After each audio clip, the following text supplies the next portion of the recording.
अस्सलामुअलैकुम स्टूडेंट्स, आज हम स्टार्ट करेंगे न्यूमेरिकल फर्स्ट ईयर के चैप्टर का स्टिशोमेट्री का, क्योंकि इससे ऑलरेडी पहले हमने स्टिशोमेट्री के इंट्रोडक्शन पे 2 वीडियोस बना लिए हैं। आज हम एग्जांपल 1.1 स्टार्ट करेंगे, लेकिन एग्जांपल 1.1 को मैंने थोड़ी बहुत एक्सटेंशन दे दी है कि डिफरेंट टाइप के क्वेश्चन उस एग्जांपल से रिलेटेड आ सकते हैं, तो मैंने उसी इक्वेशन को यूज़ किया होगा। क्वेश्चन भी ऑलमोस्ट एक पोर्शन उसका यही होगा कि जो बुक में है कि अगर आपको रिएक्टेंट के मोल दिए होंगे और आपने प्रोडक्ट के मोल फाइंड आउट करने होंगे, जो कि पहला एग्जांपल 1.1 का क्वेश्चन है। लेकिन इसी इक्वेशन को यूज़ करके मैंने चूंकि क्वेश्चन बनाया हुआ है जिसमें डिफरेंट पार्ट्स वो पूछ सकता है, तो ये डिफरेंट पोर्शंस को हम क्या करेंगे, सॉल्व करेंगे। और ऑलमोस्ट यही क्वेश्चंस हैं जो पूरे चैप्टर में होते हैं, एक्सेप्ट हम अगर लिमिटिंग एक्सेस और लिमिटिंग रिएक्टेंट की बात करें या एक्चुअल यील्ड और थ्योरेटिकल यील्ड, उनको हटा के इन्हीं के बारे में डिस्कशन होती है डिफरेंट न्यूमेरिकल्स में। तो आज इसी एक न्यूमेरिकल को, इसी एक इक्वेशन को यूज़ करके ये डिफरेंट पोर्शन इस न्यूमेरिकल के हम अप्लाई करेंगे, ताकि जो बेसिक कंसेप्ट्स हैं और जो मेजर कंसेप्ट है इस चैप्टर का वो आपको इसी न्यूमेरिकल में मिल जाए। तो फोकस कीजिए हर एक पॉइंट पे, क्योंकि हर एक पोर्शन में आपको एक डिफरेंट कंसेप्ट मिलेगा और एक डिफरेंट फार्मूला अप्लाई करना पड़ेगा या एक डिफरेंट टेक्निक यूज़ करनी पड़ेगी। तो स्टार्ट करते हैं हम इस न्यूमेरिकल को कि इस न्यूमेरिकल में है क्या। पहले इसके क्वेश्चन को पढ़ते हैं। क्वेश्चन है कि if 9 mole of methanol given है, हमें क्या क्या फाइंड करने हैं। मोल ऑफ CO2, एक हमें CO2 के मोल्स फाइंड करने हैं, हमें मेथनॉल के मोल्स गिवन है। दूसरा मैस ऑफ CO2 फाइंड करना है, इसी तरह वॉल्यूम ऑफ CO2 फाइंड करना है। मॉलिक्यूल ऑफ CO2 कितने प्रोड्यूस होंगे जब 9 मोल ऑफ मेथनॉल होगा हमारे पास। इसी तरह कितने कोवेलेंट बॉन्ड प्रोड्यूस होंगे, यानी कितने कोवेलेंट बॉन्ड वाले हर जितने CO2 होंगे, तो एक CO2 में हमें देखना पड़ेगा कि कितने बॉन्ड्स हैं, और फिर सारे जितने मॉलिक्यूल्स प्रोड्यूस हुए CO2 के वो हमें देखने पड़ेंगे कि कितने CO2 के कोवेलेंट बॉन्ड्स हैं। फिर हमें कोवेलेंट बॉन्ड के अंदर सिग्मा बॉन्ड ढूंढने होंगे, यानी कि CO2 के अंदर कितने सिग्मा बॉन्ड्स हैं। सिग्मा बॉन्ड क्या है मैं आपको क्वेश्चन जब सॉल्व करा रहा हूँ आपको समझा दूंगा, क्योंकि ये आपका कंसेप्ट है, ये आपका चैप्टर नंबर 4 में आता है। कुछ सिंध की या KPK या डिफरेंट बुक्स में डिफरेंट ऑर्डर है, तो वो आपको पता चलता जाएगा अपने अपने चैप्टर वाइज जब आप पढ़ेंगे उनको। तो सिग्मा बॉन्ड, पाई बॉन्ड कैसे फाइंड आउट करते हैं। इसी तरह नंबर ऑफ एटम्स कितने CO2 में प्रोड्यूस होंगे, जितने CO2 होंगे, और नंबर ऑफ कार्बन एटम। और एक चीज़ मैंने छोड़ दी है, नंबर ऑफ ऑक्सीजन एटम्स, कि वो भी अगर आपको फाइंड आउट करने के लिए गए जो कार्बन डाइऑक्साइड प्रोड्यूस होंगे, तो वो कैसे फाइंड आउट करेंगे वो आप खुद कर लीजिएगा, क्योंकि कार्बन मैं करा दूंगा तो लास्ट ऑक्सीजन रह जाएगा, वो आप फाइंड आउट कर सकेंगे। हम स्टार्ट करते हैं न्यूमेरिकल का पहला पोर्शन। जो पहला पोर्शन है कि हमें क्या फाइंड करना है, मोल ऑफ CO2 फाइंड करना है। तो यहाँ तक जो कैलकुलेशन मैंने की हुई है ये सिर्फ पहले पोर्शन की है जो आपके न्यूमेरिकल की है, कि अगर आपको मोल्स ऑफ रिएक्टेंट दिए हो तो आप प्रोडक्ट कैसे फाइंड आउट कर सकते हैं। तो पहला हमने क्वेश्चन फाइंड आउट करना है, मोल ऑफ CO2 कितने प्रोड्यूस होंगे जब 9 मोल ऑफ मेथनॉल मेरे पास होंगे। तो स्टार्ट करते हैं। 3 डिफरेंट टेक्निक्स मैंने यूज़ किए हैं या 3 डिफरेंट मेथड्स यूज़ किए गए हैं। आपको जोन सा मेथड अच्छा लगे MCQs को सॉल्व करते हुए, और वो बच्चे जो नस्ट या नम्स या इनके टेस्ट याद कर रहे हैं, तो उनके लिए ये टेक्निक सबसे आसान होगी कि इस तरह वो आसानी से सेकंड में ही MCQs को क्या कर चुके होंगे, सॉल्व कर चुके होंगे। तो एक तो ये टेक्निक है जिसको हम कहते हैं सैंडविच मेथड है या टेक्निक है। इस टेक्निक को जनरली नाम ये दिया जाता है, बुक्स में इस तरीके से सॉल्व नहीं हुआ होगा, लेकिन ये आसान तरीका है जिससे आप डायरेक्टली फाइंड आउट कर सकते हैं। फिर ये दूसरा मेथड है जिसको हम कह सकते हैं क्रॉस मल्टीप्लिकेशन मेथड, कि हम रेशोज़ को क्रॉस मल्टीप्लाई करते हैं और उसका आंसर निकाल रहे होते हैं। और लास्ट मेथड जो फार्मूला मेथड है जो बुक में यूज़ किया गया है, उस मेथड को ही बच्चे यूज़ करेंगे। तो जब आप लॉन्ग क्वेश्चन की फॉर्म में सॉल्व कर रहे हो तो आप इस सेंस में सॉल्व कीजिए, ये जो फार्मूला मेथड है। और जब आपने शॉर्ट क्वेश्चन MCQs की फॉर्म में सॉल्व करने हैं तो आप इस मेथड से या इस मेथड से आसानी से उसका आंसर निकाल सकते हैं। लेकिन पहले मैं रूल बताता हूँ कि इनके न्यूमेरिकल जब ऐसे क्वेश्चंस आते हैं तो उसके लिए रूल क्या होने चाहिए, कौन सा टेक्निक्स यूज़ करने चाहिए और कौन सा पैटर्न फॉलो करना चाहिए, तो वो मैं बताता हूँ। अगर आपको सिर्फ मोल गिवन है तो यहाँ मैं लिख दूंगा रूल। अगर आपको सिर्फ मोल गिवन है रिएक्टेंट के, तो आपने फिर तो आसान है कि डायरेक्टली आप मोल फाइंड आउट करें बाय इन तीनों मेथड से, इन टेक्निक्स के यूज़ से। लेकिन अगर आपको मैस गिवन है रिएक्टेंट का, तो आप डायरेक्टली मैथ्स से मैथ्स में ना जाइएगा, ये मेथड केमिस्ट्री में यूज़ नहीं होता। आपको क्या करना पड़ेगा, इनडायरेक्टली जाना पड़ेगा। मतलब पहले आपको मैथ्स से मोल में जाना होगा, मोल किसके, रिएक्टेंट के, और फिर यानी ये मोल ऑफ रिएक्टेंट है। फिर उसके बाद मोल ऑफ प्रोडक्ट की तरफ आप जा सकते हैं। अगर आपको कहा हुआ हो कि आपने मैथ्स फाइंड करना है प्रोडक्ट का, तो इस मोल से आप किसकी तरफ जाएंगे, मैथ्स ऑफ प्रोडक्ट की तरफ जाएंगे। तो ये टेक्निक है, मतलब ये रूल है। इसी तरह अगर आपको वॉल्यूम गिवन हो रिएक्टेंट का, तो फिर आप मोल फाइंड करेंगे रिएक्टेंट के, फिर आप मोल ऑफ प्रोडक्ट फाइंड करेंगे। और अगर आपको वॉल्यूम फाइंड करना है प्रोडक्ट का, तो आपको मोल से वॉल्यूम की तरफ जाना होगा। तो ये डिफरेंट मेथड्स हैं। इसी तरह अगर आपको पार्टिकल्स दिए हुए हैं, तो ये रूल आपको याद रखने पड़ेंगे कि ऐसे हम रिएक्टेंट से प्रोडक्ट की तरफ फॉरवर्ड जाएंगे और उनकी कंसंट्रेशन या टर्म्स या स्टोइचियोमेट्रिक कोफिशिएंट्स फाइंड आउट करेंगे या अमाउंट्स फाइंड आउट करेंगे। पार्टिकल दिया हो तो तब भी आप डायरेक्टली पार्टिकल रिएक्टेंट के पार्टिकल से प्रोडक्ट के पार्टिकल की तरफ नहीं जा सकते। आपको पार्टिकल को किसको कन्वर्ट करना होगा, मोल में। 3 डिफरेंट फार्मूला मैंने लिखवाए हुए हैं पिछली वीडियो में, तो आप उसको देखिए। जब तक आपको कंसेप्ट नहीं आएंगे तब तक आपको इसकी समझ नहीं आएगी। पार्टिकल से आप मोल ऑफ रिएक्टेंट में जाएंगे, इसी तरह मोल ऑफ प्रोडक्ट में जाएंगे, और फिर मोल, अगर मोल से आपको मैथ्स में जाना है या वॉल्यूम में जाना है या किसी भी चीज़ में जाना है या पार्टिकल में जाना है, पार्टिकल ऑफ प्रोडक्ट में जाना है, तो आप ये पैटर्न फॉलो करेंगे। तो ये एटलीस्ट आपको पता हो कि मैथ्स से या आपको मोल दिया है, फिर तो मोल डायरेक्टली आप प्रोडक्ट में जा सकते हैं कि आपकी केमिस्ट्री की बेसिक यूनिट ही मोल है। तो अगर रिएक्टेंट के मोल गिवन है फिर तो आप प्रोडक्ट में जा सकते हैं। लेकिन अगर रिएक्टेंट के मोल गिवन नहीं है, मैथ्स है या वॉल्यूम है या पार्टिकल है, तो आपको मैथ्स, वॉल्यूम या पार्टिकल को किस में कन्वर्ट करना पड़ेगा, बेसिक यूनिट में कन्वर्ट करना पड़ेगा जो केमिस्ट्री की है, और वो क्या है, हमारे पास मोल है। तो उस मोल को हम कन्वर्ट करेंगे, फिर मोल से mole of product find out करेंगे, और फिर मोल ऑफ प्रोडक्ट से हम कोई भी आइडेंटिटी फाइंड आउट कर सकते हैं। तो हमारा जो पहला क्वेश्चन है कि मोल ऑफ CO2 हमने क्या करना है, फाइंड आउट करना है। तो पहला जो टेक्निक मैंने यहाँ यूज़ किया हुआ है, आपको थोड़ा बहुत अजीब सा लग रहा होगा, लेकिन ये बहुत आसान टेक्निक है समझने के लिए। सबसे पहले तो आपके पास बैलेंस केमिकल इक्वेशन गिवन है। अगर आप बैलेंस केमिकल इक्वेशन में देखें, स्टोइचियोमेट्रिक है, बैलेंस्ड है, सारे एटम्स भी बैलेंस है, law of conservation of mass भी अप्लाई होता है। ये बातें जो मैं कर रहा हूँ ऑलरेडी पिछली वीडियो में मैं बता चुका हूँ। अगर आप फिर भी देखना चाहते हैं तो कुछ टर्म्स मैं समझा देता हूँ। जैसे 2 कार्बन यहाँ है तो आपको प्रोडक्ट में भी 2 कार्बन मिल रहे हैं। इसी तरह हाइड्रोजन अगर आप देखें तो 2 × 3 6, और ये 2 हाइड्रोजन तो 8 हाइड्रोजन 8 हैं। यहाँ भी आपके पास 4 × 2 8 हाइड्रोजन मौजूद है। तो ओवरऑल इक्वेशन बैलेंस है। जो स्टोइचियोमेट्री की रिक्वायरमेंट है कि इक्वेशन हमारे पास क्या होनी चाहिए, बैलेंस होनी चाहिए। अगर इक्वेशन बैलेंस ना होगी तो आपको बैलेंस करनी पड़ेगी। ये कैसे बैलेंस की जाए, बहुत सारे बच्चे सोच रहे होंगे। तो हमारे पास पूरा एक चैप्टर है लास्ट वाला जिसमें हम इक्वेशंस को बैलेंस करते हैं, और यहाँ हिट एंड ट्रायल मेथड भी यूज़ किया जा सकता है कि आपको एटलीस्ट ये पता हो कि जब भी कोई ऑर्गेनिक कंपाउंड ऑक्सीजन के प्रेजेंस में लाया जाता है, यानी कंबशन की जाती है, तो आपके पास कार्बन डाइऑक्साइड और वाटर बनता है। मैक्सिमम जो रिएक्शंस होते हैं वो इसी तरह के आपके बुक में लाए जाते हैं स्टोइचियोमेट्री के लिए, तो उसी को बैलेंस करवाया जाता है। और या तो फिर आपके जो बुक में गिवन हैं उसको आपको एटलीस्ट थोड़ा बहुत रटा करना पड़ेगा उन इक्वेशंस को, ताकि आपको बैलेंसिंग आती हो उनकी। अगर वो ना गिवन हो और सिर्फ डाटा गिवन हो तो फिर आपको आसानी हो बैलेंस करने में। तो यहाँ तो इक्वेशन मैंने बैलेंस लिखी हुई है। अब वो कहता है कि मुझे कितने मोल्स दिए हैं, if 9 mole of methanol is given, find the amount of CO2। तो अगर कोई बहुत ज़्यादा जिसको हम कहें कि अच्छा बच्चा है, या जिसको हम कहें कि बहुत ज़्यादा इंटेलिजेंट है, तो वो तो आसानी से इस काम को कर चुका होगा कि 2 मोल्स ऑफ मेथनॉल मुझे 2 मोल ऑफ कार्बन डाइऑक्साइड देते हैं, तो 9 मोल्स ऑफ मेथनॉल मुझे 9 मोल ऑफ कार्बन डाइऑक्साइड ही देंगे। क्वेश्चन का आंसर आसानी से ही आ जाएगा। ये एक टेक्निक है, लेकिन उस तरह सॉल्व करना थोड़ा बहुत मुश्किल हो जाता है जब कैलकुलेशंस 2 × 2 ना हो, यानी 1 और 2 रेशो ना हो, तो फिर डिफरेंट हो जाता है और थोड़ा बहुत डिफिकल्ट हो जाता है। इसीलिए उनको फिर ये पैटर्न अप्लाई करना पड़ेगा MCQs के लिए। तो क्या करेंगे, हम उन मोल्स को लिख देंगे 9। जैसे यहाँ 9 मोल है तो एक ही मोल को आप लिखिए जो आपको गिवन है।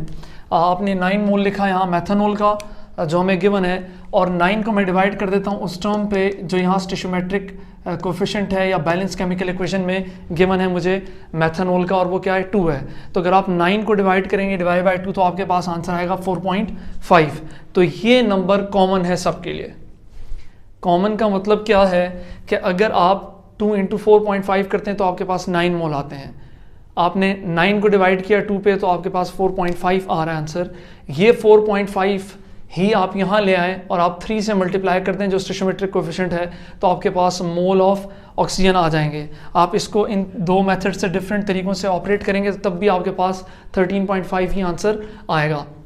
तो मैंने ये कहा कि वो कॉमन नंबर ढूंढिए जो आपको मोल से मिल सकते हैं, और वो कैसे मिल सकते हैं कि जिसके मोल गिवन है उसको उसके स्टेशियोमेट्रिक कोफिशिएंट से डिवाइड करें तो आपको कॉमन नंबर मिल जाएगा, और वो सबसे मल्टीप्लाई कर दीजिए तो आपको पूरे नए मोल मिल जाएंगे कि 9 मोल से 13.5 mole of oxygen molecule react करेंगे और आपके पास कार्बन डाइऑक्साइड कितना प्रोड्यूस होगा, 9 mole of carbon dioxide produce होगा। क्योंकि 2 मोल्स देते थे कार्बन डाइऑक्साइड के, तो मेथनॉल के 9 मोल्स हमें कितने देंगे, 9 मोल ऑफ कार्बन डाइऑक्साइड देंगे।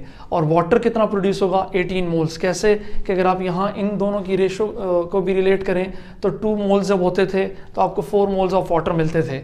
इसी तरह 9 मोल्स होंगे तो आपको डबल ही मिलेगा, 18 मिलेगा। तो मैंने क्या किया, उस कॉमन नंबर से मल्टीप्लाई किया और वो कॉमन नंबर क्या था, 4.5 था। तो 4 इंटू 4.5 करेंगे आपको 18 मिलेगा, 2 इंटू 4.5 करेंगे 9 मिलेगा। तो आपको सारे मोल्स मिल गए इस इक्वेशन के। अब आपको जिससे क्वेश्चन, हमें तो सिर्फ कार्बन डाइऑक्साइड मांगा गया था, आपसे ये भी पूछा जा सकता था कि ऑक्सीजन कितना यूज़ होगा, तो 13.5 ऑक्सीजन हमारे पास यूज़ हो रहा है। और आपको ये भी पूछा जा सकता था कि वाटर कितना बनेगा। तो यहाँ क्वेश्चन कुछ भी हो सकता है, सिर्फ कार्बन डाइऑक्साइड ही नहीं होगा। इन तीनों में से कोई भी टर्म आपसे पूछी जा सकती है। मतलब अगर 4 आपको क्वांटिटीज़, 4 फार्मूलाज दिए हुए हैं एक इक्वेशन में, या कंपाउंड्स हैं एक इक्वेशन में, तो आपको किसी एक की वैल्यू दी हुई होगी और आपको तीनों अगली की बारे में पूछा जा सकता है, या किसी 2 के बारे में पूछा जा सकता है, या किसी एक के बारे में जैसे यहाँ पूछा गया है। अब जो दूसरा टेक्निक है कि कार्बन डाइऑक्साइड को फाइंड करने का, वो हमारे पास क्रॉस मल्टीप्लिकेशन मेथड है। उसको कैसे करते हैं, तो अब हम रिलेट करेंगे जिन 2 के बारे में रिलेशन बताया गया है इक्वेशन में, क्वेश्चन में। तो क्वेश्चन किसके बारे में, CH3 मेथनॉल के बारे में, यानी CH3OH, और कार्बन डाइऑक्साइड के बारे में। तो उन दोनों के फॉर्मूले आपने लिख देने और आपने उनको आपस में रिलेट करना है। सबसे पहले जो रिलेशन आप निकालेंगे वो आपने उनके बैलेंस केमिकल इक्वेशन के मोल्स निकालने हैं, इन स्टेशियोमेट्रिक कोफिशिएंट्स निकालने हैं। तो 2 mole of methanol 2 moles of CO2 produce कर रहा था, पहला पॉइंट तो ये है। तो हम ये कहेंगे 2 mole of CH3OH when react is equal to 2 mole of CO2 produced, आप ये लिख देंगे। आपको दिया हुआ है 9 मोल ऑफ मेथनॉल, कितना मोल ऑफ CO2 प्रोड्यूस होता है, तो आपने क्या कर देना है, इन दोनों टर्म्स को क्रॉस मल्टीप्लाई कर देना है। यानी x multiply by 2 mole of CH3OH और 9 multiply by 2 mole of CO2। तो मैंने यही किया, x multiply by 2 is equal to 9 multiply by 2। मैंने वो टर्म्स कहानी नहीं लिखी साथ में, मोल ऑफ CH3OH या मोल ऑफ CH3OH। मुझे पता है कि x किसके मोल हैं जो मैंने फाइंड आउट करने हैं, कार्बन डाइऑक्साइड के। तो आपने 2 डिवाइड कर देना है, तो x is equal to 9 multiply by 2 divide by 2 से कैंसिल हो जाएगा, आपके पास क्या आ जाएगा, 9 मोल ऑफ CO2। तो ये वही आंसर है जो हमने उस पैटर्न से फाइंड आउट किया था। इस मेथड से भी वही आंसर आ रहा है, 9 मोल ऑफ CO2।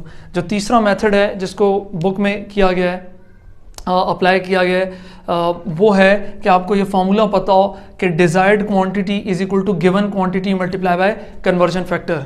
कन्वर्जन फैक्टर के बारे में ऑलरेडी मैंने पिछली वीडियो बनाई हुई है, जिसको अभी समझ ना आ रही हो वो पिछली वीडियो देखेगा, उसे आसानी से समझ आ जाएगी कि कन्वर्जन फैक्टर इस इक्वेशन से रेशियोज जो निकाली जाती हैं उसको क्या कहा जाता है, कन्वर्जन फैक्टर कहा जाता है। और वो इसलिए कन्वर्जन फैक्टर कहलाता है कि आप एक यूनिट से दूसरी यूनिट में जा रहे होते हैं। यहाँ आपको थोड़ी बहुत समझ आ जाएगी इस पॉइंट की, ना समझ आए तो वहाँ आप पिछली वीडियो की तरफ मैं रेफ़र करूँगा कि जो सेकंड वीडियो है वो कन्वर्जन फैक्टर से ही रिलेटेड है, वो आपको समझ आ जाएगी आसानी से। तो डिज़ायर्ड क्वांटिटी हमारे पास क्या है, हमें क्या चाहिए, हमें चाहिए कार्बन डाइऑक्साइड। तो मोल ऑफ CO2 मुझे चाहिए गिवन क्वांटिटी हमारे पास क्या है, तो गिवन क्वांटिटी क्वेश्चन में था 9 मोल ऑफ मेथनॉल, तो 9 मोल ऑफ मेथनॉल मैंने लिखा।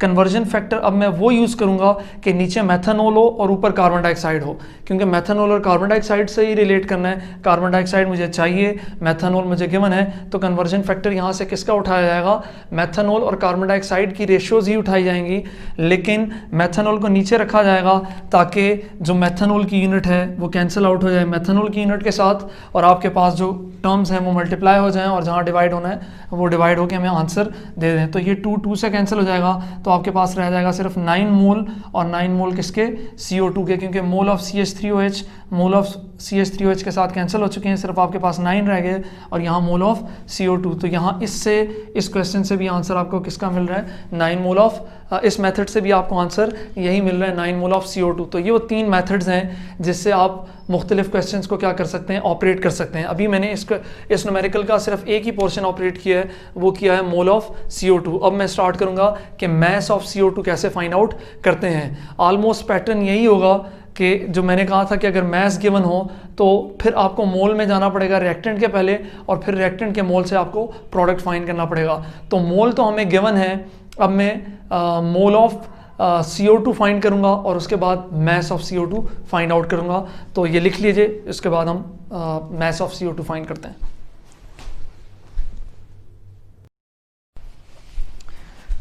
तो स्टार्ट करते हैं इसका दूसरा part, mass of carbon dioxide कितना प्रोड्यूस होगा वो फाइंड करते हैं। वॉल्यूम ऑफ कार्बन डाइऑक्साइड कितना प्रोड्यूस होगा, मॉलिक्यूल्स ऑफ कार्बन डाइऑक्साइड कितने प्रोड्यूस होंगे, और ये जो 3 पार्ट्स हैं, कोवेलेंट बॉन्ड, सिग्मा बॉन्ड और पाई बॉन्ड, ये छोड़ दिया मैंने, ये बाद में कराता हूँ। उसके बाद नंबर ऑफ एटम्स कितने और नंबर ऑफ कार्बन एटम्स कितने, वो मैंने यहाँ सॉल्व कर दिए। कितने प्रोड्यूस होंगे ये अब हम देखते हैं। तो ऑलरेडी हमें पता है कि हमने मोल फाइंड कर लिए हैं कार्बन डाइऑक्साइड के इस इक्वेशन में, इस क्वेश्चन में, कि कितने मोल ऑफ कार्बन डाइऑक्साइड है, तो 9 mole of carbon dioxide produce होंगे। तो मोल्स अगर फाइंड आउट हो चुके हैं फिर तो कहानी ख़त्म हो चुकी है, क्योंकि हमें मोल ऑफ रिएक्टेंट से मोल ऑफ प्रोडक्ट की तरफ जाना था, और मोल ऑफ प्रोडक्ट से हमें क्या करना पड़ेगा, मैस ऑफ प्रोडक्ट फाइंड करना पड़ेगा। तो फार्मूला लगाएंगे, जो 3 फार्मूलाज मैंने आपको बताए थे मोल से रिलेटेड। पहला फार्मूला अब हम लगाएंगे, mole is equal to mass in gram divide by molar mass वाला। हमें क्या फाइंड करना है, मैस इन ग्राम, मोल हमें पता है कार्बन डाइऑक्साइड की, और कार्बन डाइऑक्साइड का मोलर मैस भी हमें पता है 44 है, तो 9 मल्टीप्लाई बाय 44 करेंगे तो आपके पास 396 gram of carbon dioxide produce होगा।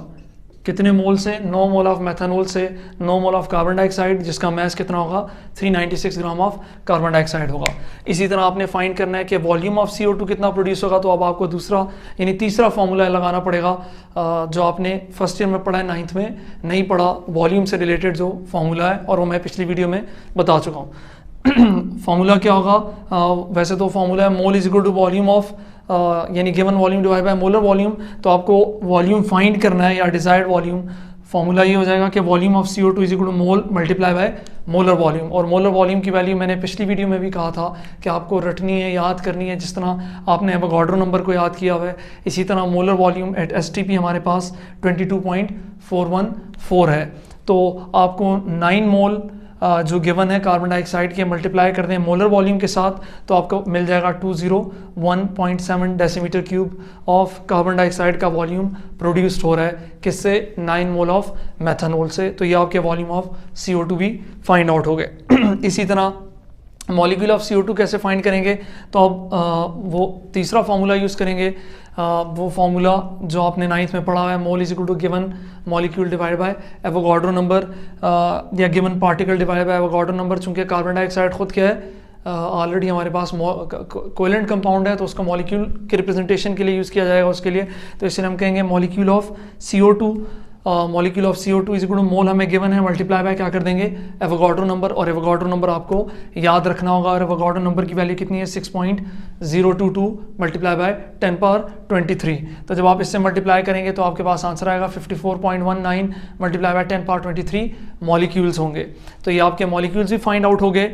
तो जितने मोल्स होते हैं उसको एवोगाड्रो नंबर से मल्टीप्लाई करते हैं, वो आपको उस पर्टिकुलर स्पीशी के बारे में बता देगा। अब हमें फाइंड करने हैं नंबर ऑफ एटम्स कितने हैं, तो यहाँ थोड़े बहुत बच्चे कंफ्यूज हो जाते हैं। तो इसको समझाने के लिए सबसे पहले मुझे नंबर ऑफ एटम्स कितने हैं, सबसे पहले मुझे फॉर्मूले को देखना होगा कि CO2 फॉर्मूले में देखा जाए तो कितने एटम्स होते हैं।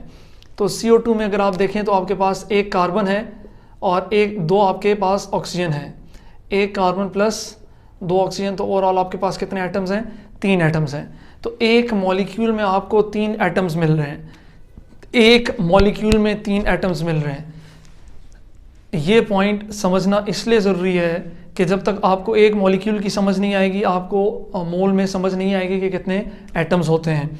और जितने मोल्स आपके पास आए हैं, आपके पास 9 मोल आए हैं, तो 9 मोल में कितने एटम्स होते हैं ये समझना थोड़ा ट्रिकी है। इसीलिए इससे पहले मैं फिर भी रेफ़र करूंगा कि मेरी 9th की जो वीडियोस, जिसके बारे में मैंने पिछली वीडियोस में भी कहा है, मोल से रिलेटेड, आप उनको देखिए।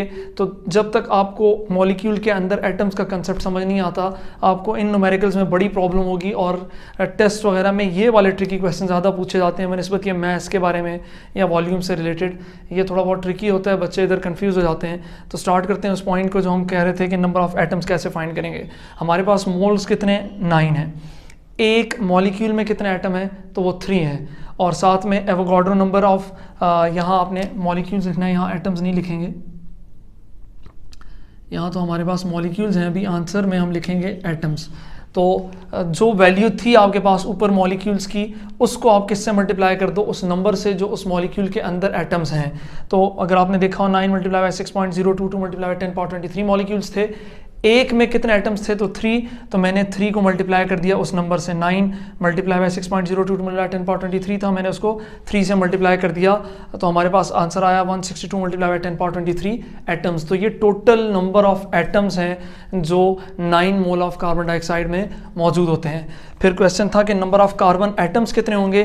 तो आपको देखना होगा कि एक मॉलिक्यूल में कितने कार्बन एटम्स होते हैं। तो अगर आप एक मॉलिक्यूल में देखें तो आपके पास एक ही कार्बन एटम है। तो इसका मतलब ये है कि जितने आपके पास मॉलिक्यूल्स थे असल में, उतने ही आपके पास क्या होंगे?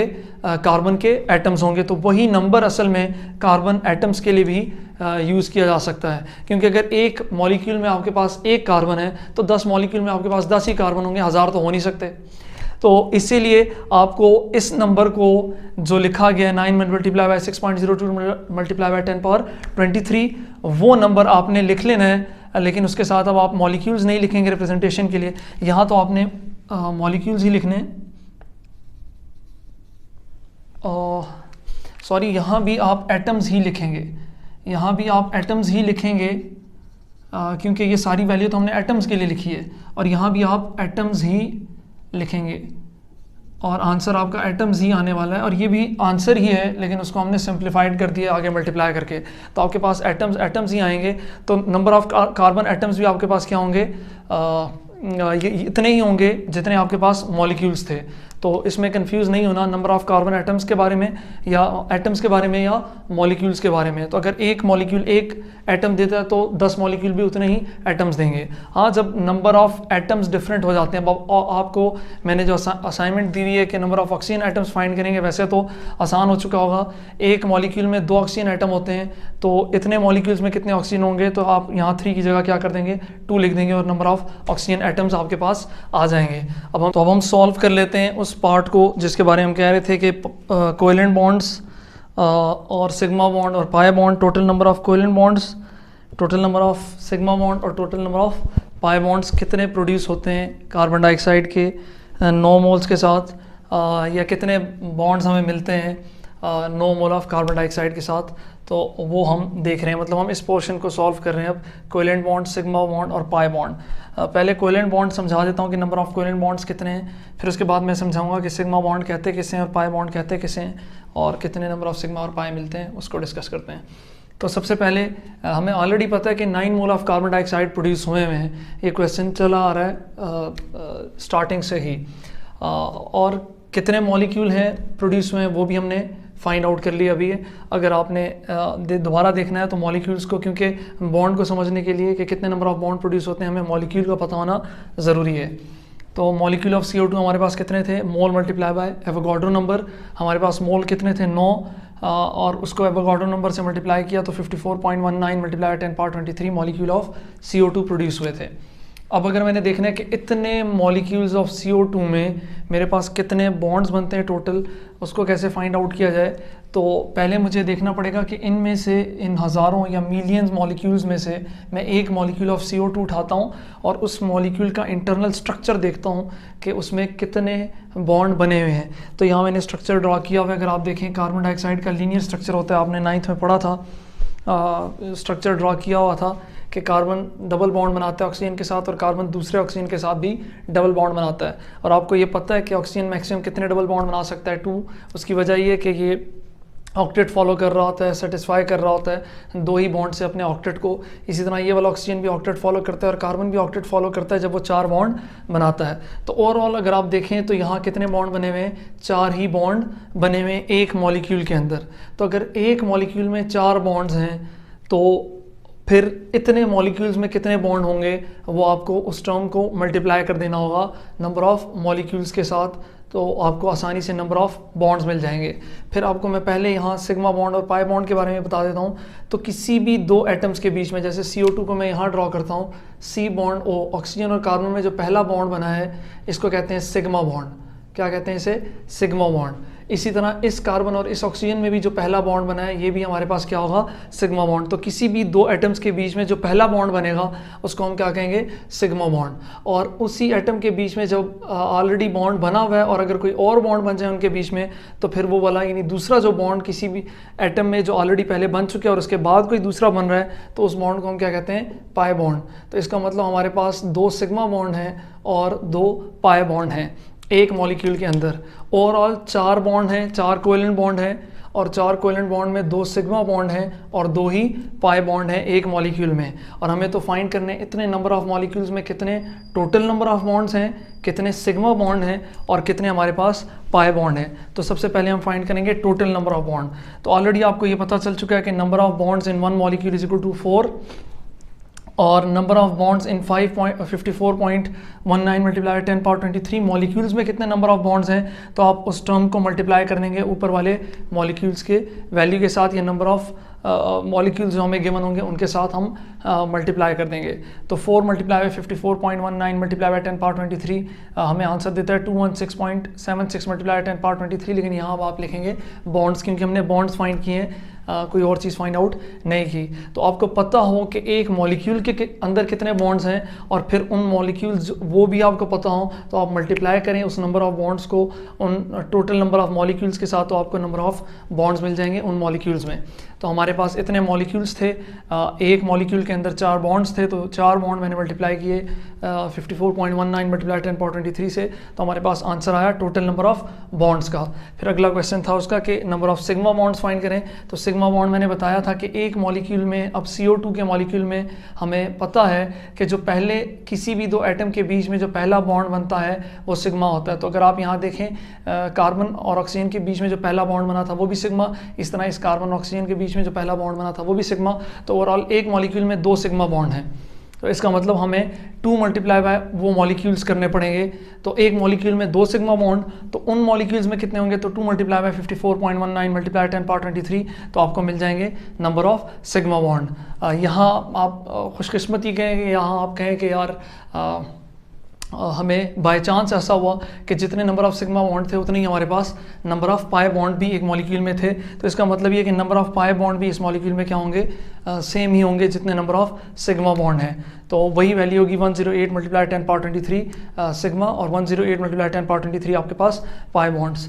और भी बहुत सारे क्वेश्चन बन सकते हैं इससे रिलेटेड, इस इक्वेशन से रिलेटेड, लेकिन अब मैं इक्वेशन चेंज कर दूंगा और न्यूमेरिकल का क्राइटेरिया भी चेंज कर दूंगा। अगर अभी तक आपने देखा कि मैंने जो रिएक्टेंट थे उसके मोल दिए हुए थे, मतलब हमें क्वेश्चन में मोल गिवन होते थे।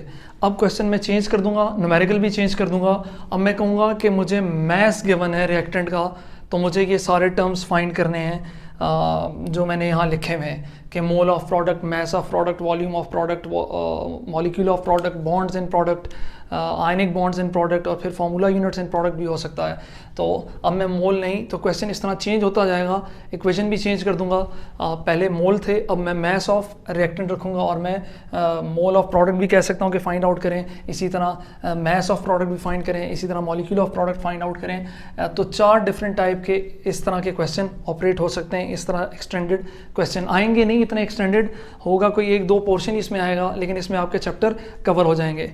अभी मैंने मोल को यूज़ किया है, फिर मैं मैस को यूज़ करूँगा, फिर इसी तरह वॉल्यूम ऑफ रिएक्टेंट दिए होंगे मैंने, और फिर इसी तरह पार्टिकल्स ऑफ रिएक्टेंट दिए होंगे, और उनसे मैं सारी क्वांटिटीज़ क्या कर रहा हूँ, फाइंड आउट कर रहा हूँ। जुड़िए रहेंगे हमारे साथ, जितना शेयर कर सकते हैं, जितना लाइक कर सकते हैं, और जितना इसको आप ज़्यादा प्रमोट कर सकते हैं, जितना आप हमें मोटिवेट करेंगे उतना ज़्यादा इफ़ेक्टिव काम हम कर सकेंगे। तो मैं यही कहूँगा कि अपने दोस्तों को बताइए, ख़ुद इसको जितना आप ज़्यादा फोकस करेंगे तो आपको बहुत सारे कंसेप्ट्स इसमें मिलेंगे, और इंशाल्लाह आप देखेंगे कि हर नई वीडियो के साथ साथ आपको बहुत अच्छा और प्रोडक्टिव काम मिलेगा। तो जो बच्चे नस्ट, नम्स और इनके टेस्ट की भी तैयारी कर रहे हैं, उनको भी यहाँ से बहुत सारे MCQs मिलेंगे। तो एटलीस्ट अगर आपके सीनियर्स हैं जो अभी तैयारी कर रहे हैं, तो उनको भी बताइए, जितना आप इसको प्रमोट करेंगे उतना ज़्यादा हमें फ़ायदा होगा और आपको भी फ़ायदा होगा, क्योंकि मैं उतनी ही ज़्यादा मोटिवेशन के साथ काम कर सकूँगा। बहुत शुक्रिया, खुश रहिए और दूसरों का ख्याल रखिए। अल्लाह हाफिज़।